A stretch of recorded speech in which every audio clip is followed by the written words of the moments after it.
일본 인기 배우 나가노 메이가 배우 다나카 케이와의 불륜설에 휘말렸다. 양측은 이를 부인했지만 사적인 메신저 대화 내용이 공개되며 논란은 걷잡을 수 없이 확산되고 있다. 7일 현지 시각 일본 주간지 주간문춘은 나가노 메이 다나카 케이 불타는 불륜 LINE라는 제목의 보도를 통해 두 사람이 주고받은 것으로 보이는 모바일 메신저 라인 LINE의 대화 일부를 공개했다. 나가노 메이는 우리 집 침대 우리한테 엄청 잘 맞지? 웃겨라고 보냈고 다나카 케이는 그게 메이가 잘 맞는 거야. 메이의 향기가 말이야라고 답했다. 이외에도 서로 너무 좋아해서 큰일.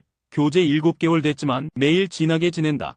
계속 좋아해 등 연인 관계임을 암시하는 표현들이 다수 담겨 있다. 다나카 케이는 두 딸을 둔 기혼 배우로 2021년 영화에서 부녀관계로 출연하며 인연을 맺은 뒤 지난해부터 연인 관계로 발전했다고 매체는 전했다. 특히 나가노 메이는 한국 배우 김무준과도 교제 중이라는 의혹이 제기되면서 양다리 논란까지 번지고 있다. 미국 햄버거 프랜차이즈 버거킹이 대표 메뉴인 와퍼를 포함한 제품들을 광고에서 실제보다 과도하게 부풀려 표현했다는 이유로 집단 소송에 휘말렸다. 연방법원 로이 알트먼 판사가 버거킹의 허위 광고 관련 소송에서 합리적인 소비자들이 광고에 속았을 수 있다며 소송이 계속될 수 있다고 판결했다고 보도했다. 소송에 참여한 13개 주 고객 19명은 버거킹이 광고 속 메뉴 크기를 실제보다 35% 이상 과장했다며 허위 광고 혐의를 주장했다. 특히 와퍼는 고기 패티가 실제보다 2배 이상으로 보이게 연출됐다고 덧붙였다. 이에 대해 버거킹 측은 광고 사진이 더 맛있어 보이도록 연출된 것일 뿐이라며 모든 패티는 실제 판매되는 것과 동일하다고 반박했다. 하지만 알트먼 판사는 이는 단순 연출을 넘어선 기만적인 과장이라며 2017년 이후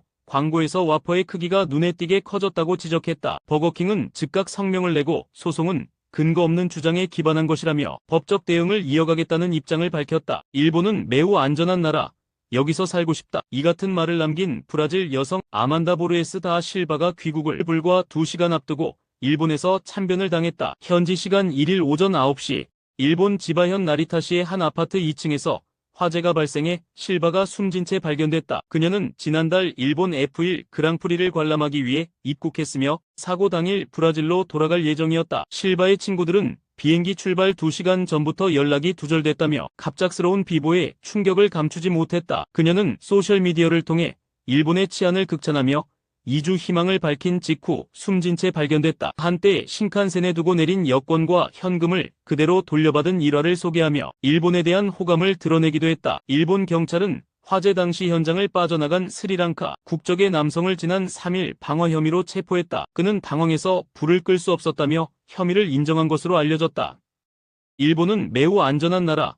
여기서 살고 싶다. 이 같은 말을 남긴 브라질 여성 아만다 보르에스 다 실바가 귀국을 불과 2시간 앞두고 일본에서 참변을 당했다. 현지 시간 1일 오전 9시 일본 지바현 나리타시의 한 아파트 2층에서 화재가 발생해 실바가 숨진 채 발견됐다. 그녀는 지난달 일본 F1 그랑프리를 관람하기 위해 입국했으며 사고 당일 브라질로 돌아갈 예정이었다. 실바의 친구들은 비행기 출발 2시간 전부터 연락이 두절됐다며 갑작스러운 비보에 충격을 감추지 못했다. 그녀는 소셜미디어를 통해 일본의 치안을 극찬하며 2주 희망을 밝힌 직후 숨진 채 발견됐다. 한때 신칸센에 두고 내린 여권과 현금을 그대로 돌려받은 일화를 소개하며 일본에 대한 호감을 드러내기도 했다. 일본 경찰은 화재 당시 현장을 빠져나간 스리랑카 국적의 남성을 지난 3일 방화 혐의로 체포했다. 그는 당황해서 불을 끌 수 없었다며 혐의를 인정한 것으로 알려졌다.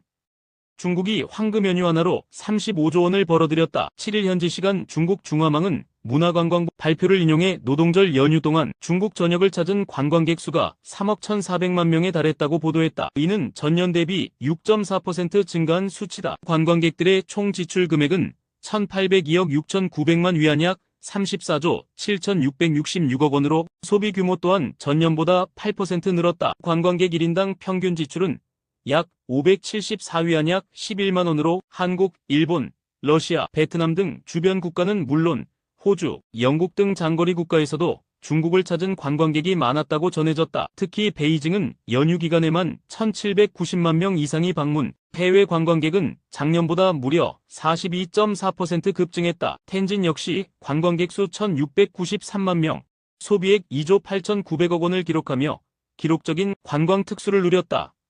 인플루언서 스테파니 마토 또 한 번 화제물이 한때 방귀를 병에 담아 팔아 전 세계를 놀라게 했던 미국 인플루언서 스테파니 마토가 이번엔 땀을 팔고 나섰다. 가격은 무려 병당 $5,000 약 710만원다. 팔로워 약 29만 명을 보유한 마토는 최근 인스타그램에 몸에 딱 붙는 가죽 옷을 입은 사진을 올리며 가죽 옷 입고 하루 종일 땀을 모아 병에 담는 게 일반 직장보다 낫다고 말했다. 그녀는 실제로 땀을 담은 병을 온라인에서 판매 중이며 제품은 빠르게 확산되고 있다. 마토는 과거 방귀를 병에 담아 팔아 한화 약 2억 8천만 원의 수익을 올렸다고 밝힌 바 있다. 이후 방귀 NFT까지 발행하며 논란의 중심에 섰었다. 이번 땀병은 그 뒤를 잇는 두 번째 파격 프로젝트다. 누리꾼들은 다음은 눈물인가? 기발하긴 한데 사는 사람이 더 대단. 이 정도면 인체 종합 마켓 등의 반응을 보이며 놀라움과 유쾌한 반응을 동시에 보이고 있다.